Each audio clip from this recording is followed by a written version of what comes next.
Neo and Jiho Love Story, Part 52. Remember to tap the notification bell so you never miss any update. The fragrance of roses filled the room the instant Jiho placed the bouquet into Neo's hands. She gazed down at the carefully wrapped white and red blooms, her lips curving into a smile that lit her whole face. Her fingers caressed the petals delicately before she looked up at him, her eyes brimming with warmth. "They're beautiful, Jiho," she said softly. But Jiho only shook his head, not as beautiful as the woman holding them. Neo stepped closer, her free hand sliding around his waist. Jiho wrapped his arms around her in return, pulling her gently against him. Their embrace was tight but tender, the kind of hug that erased the hours they had spent apart. "I missed you all day," Jiho murmured into her hair. Neo leaned against his chest, sighing. "And I missed you too." For a moment, neither moved. They simply held each other, listening to the rhythm of shared breathing. Finally, Jiho eased back slightly, brushing a strand of hair from her face. "Come, let's sit," he said. They walked together to the edge of the bed, settling side by side. The roses rested in a vase on the nightstand, their colors glowing softly in the lamplight. Neo turned toward him, her hand resting lightly on his thigh, waiting for him to speak. Jiho drew in a steadying breath. "I need to tell you everything that happened today." And so he did. In a voice low but firm, he recounted the events of the hospital, the ICU doors opening, the sight of his mother so frail and still, the moments on his knees by her bed, his prayers and tears, the beads pressed into her hand, and the miracle of watching her open her eyes again. He spoke of King Jihoon's presence, of Taiho's steady loyalty, and of the wall of photographs and letters they later discovered in Kang Bora's home.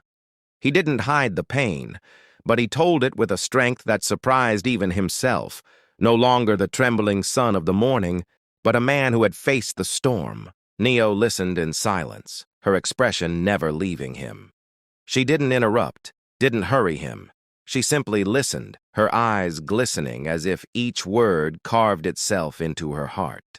When Jiho's voice finally quieted, Neo reached for his hand and held it firmly in both of hers. "Thank God she's alive," she said gently. "Thank God she's doing better.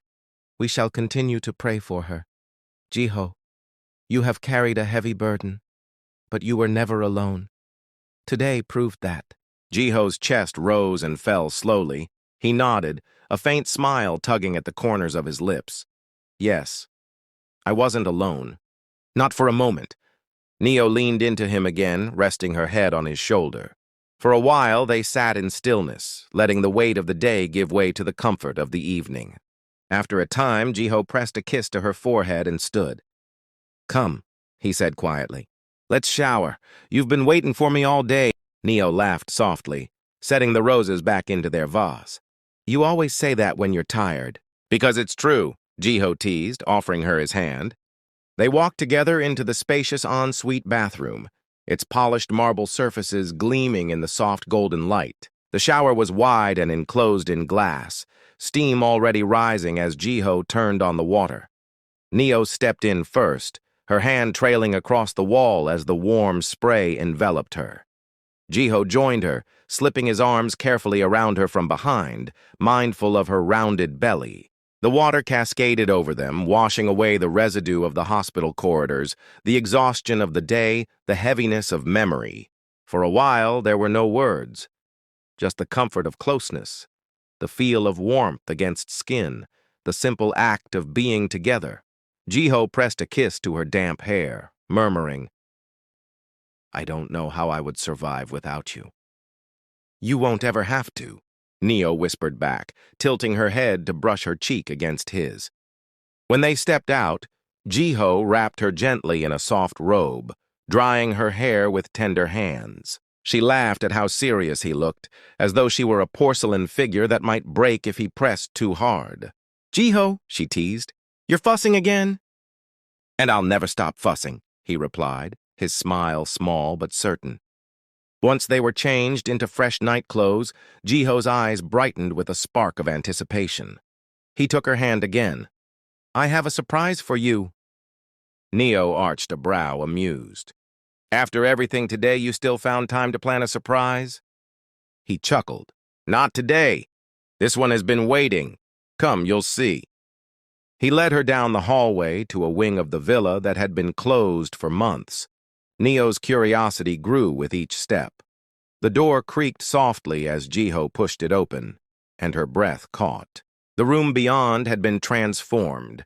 Candles lined the walls, their flames dancing in the dim light. Silk drapes framed the tall windows, through which the city skyline glittered like scattered jewels. The floor was sprinkled with rose petals, leading to a low table set with delicate dishes, fresh fruit, and a bottle of sparkling juice. Beyond the table, a wide sofa was draped with plush throws and cushions, inviting them to sink into comfort. Neo clasped a hand to her mouth, her eyes wide. Jiho! He watched her reaction with quiet pride. This wing was decorated while we were away on holiday. I had it closed until tonight. I wanted to keep it a secret until we truly needed it. And tonight is that night? She asked, her voice trembling with awe. Tonight is that night, he confirmed. Neo stepped forward slowly, her fingers brushing over the petals on the floor. It's beautiful, she whispered. More than I could have imagined. Jiho came up behind her, his arms slipping around her waist. I wanted a place just for us, a place where the world cannot follow. No hospitals, no worries, no shadows, only us. She turned in his arms, her hands resting against his chest. Then let's make tonight ours. They moved toward the sofa, sinking into its soft embrace. The food was untouched at first, forgotten in favor of quiet words and tender laughter. Jiho told her again, in briefer strokes this time, about the promise his mother had kept through photographs and letters. Neo's hand stroked his as she whispered, She never stopped loving you, and now you can love her in return. Yes, Jiho said softly, his eyes steady on hers. And I will. The hours passed slowly, each moment unfolding like a gift. They shared the fruit, fed each other small bites, teased and laughed, and when the laughter faded, they spoke of their children. The boy and girl waiting to be born, the lives they would shape together. Jiho leaned back eventually, pulling Neo gently against him. Her head rested on his shoulder, her hand curled over his heart. The candles flickered low, casting shadows that seemed to embrace them as much as they embraced each other. Love is the only thing that has carried me today, Jiho murmured, and it's the only thing I'll ever need. Neo lifted her head just enough to kiss his cheek. Then love is what we'll keep giving, to each other, to our children, to our families. His smile deepened, the exhaustion of the day replaced by the quiet glow of peace. Yes, only love. And in that wing of the villa, surrounded by petals, candlelight, and the echo of their own laughter, Jiho and Neo claimed the night for themselves.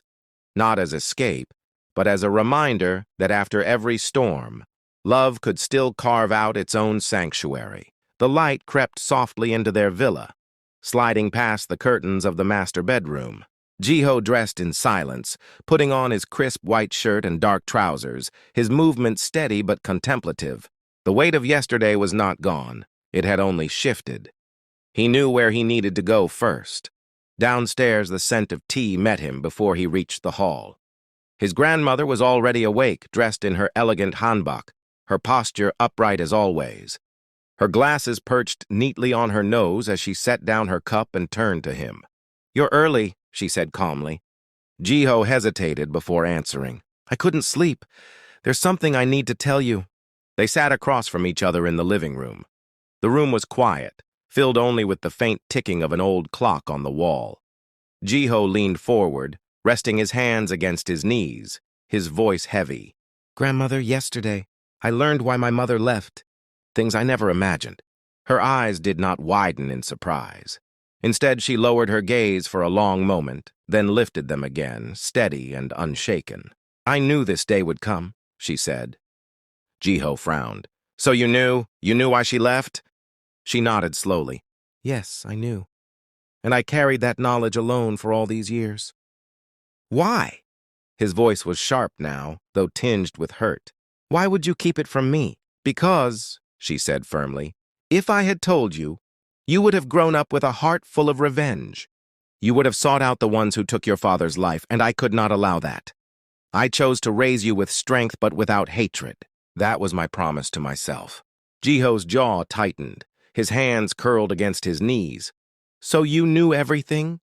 Everything about why she disappeared? Yes, she said again.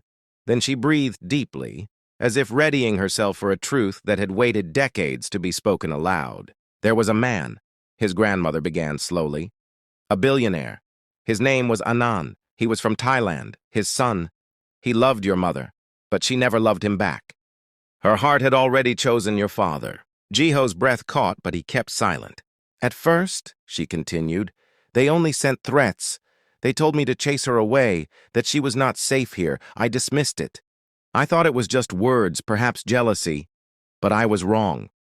We hid it from your father, hoping to shield him, but the shadows were already moving closer. Her voice grew heavier. One day Bora had gone shopping for you. That was when they came. They entered the house and they found your father. They injected him with something. Within an hour, he was gone. By the time I screamed for help, it was too late. Your father's life had been stolen right in front of me. Jiho closed his eyes, his breath ragged. The image cut into him like a blade. When Bora returned, grandmother whispered, she found the devastation. They had left a note. She had 24 hours. A car would come to take her. If she did not go, someone else she loved would die next. She looked at you. She looked at me. And she chose to leave. To protect you. Jiho pressed his palm against his chest, the pain flooding him. And you let her? I told her to go, grandmother said firmly. I told her it was the only way. She confided everything in me. And I swore to keep you safe. But Jiho, I could not tell you. If I did, you would have grown into a man consumed by vengeance. I chose instead to raise you free of that darkness. I chose to carry the pain so you would not. Jiho stood suddenly, pacing across the room. His voice cracked. All these years, all this silence, and I grew up believing she abandoned me, believing she didn't want me. When all along... He trailed off, unable to finish. Grandmother's eyes softened. She never stopped loving you, Jiho. She sacrificed everything for you. Now that she has returned, the rest of the story must come from her lips, not mine. Jiho turned back, his face pale. Yesterday, she almost took her own life. She thought she had lost me completely. Grandmother gasped, her hand covering her mouth. What? Why would she do such a thing? She should have taken baby steps, not thrown herself into despair. Jiho nodded slowly. But she survived. His grandmother's shoulders sagged in relief. She reached for a piece of paper on the table, pulled out a pen, and began to write. Her hands moved with calm precision, sketching out a series of symbols and numbers. When she finished, she folded the note carefully and handed it to him. Give this to her, she said. Jiho unfolded it briefly, puzzled. The page was filled with codes he did not understand. What is this? You won't understand, she said. But she will. It is a key. A part of the truth only she can read. Jiho tucked the note into his pocket, still trembling from the weight of everything. He looked at her and asked softly, Will you come with me to see her? His grandmother shook her head. Not yet. She is still fragile. Let her regain strength. When she is discharged, she will come to me. That is the time for reunion. Jiho lowered his gaze, then lifted it again, his voice breaking. You should have told me sooner. Her hand reached out, resting gently on his arm. I did what I thought was best. And look at you. You are not filled with hatred. You are a man of love. That is the greatest victory. He bowed his head, whispering, Thank you, grandmother. Her final words were steady, filled with quiet pride. You have done well, my son. Go. Be with her. Help her heal. Jiho rose, straightened his shoulders, and walked toward the door. The morning sun streamed through the windows, lighting his face. The note in his pocket felt heavier than stone, and yet, in some way, it felt like the first key to unlocking the truth he had been denied for so long. As he stepped out, his heart carried both shock and strength. He was no longer just a son seeking answers. He was a man walking toward the truth and toward healing.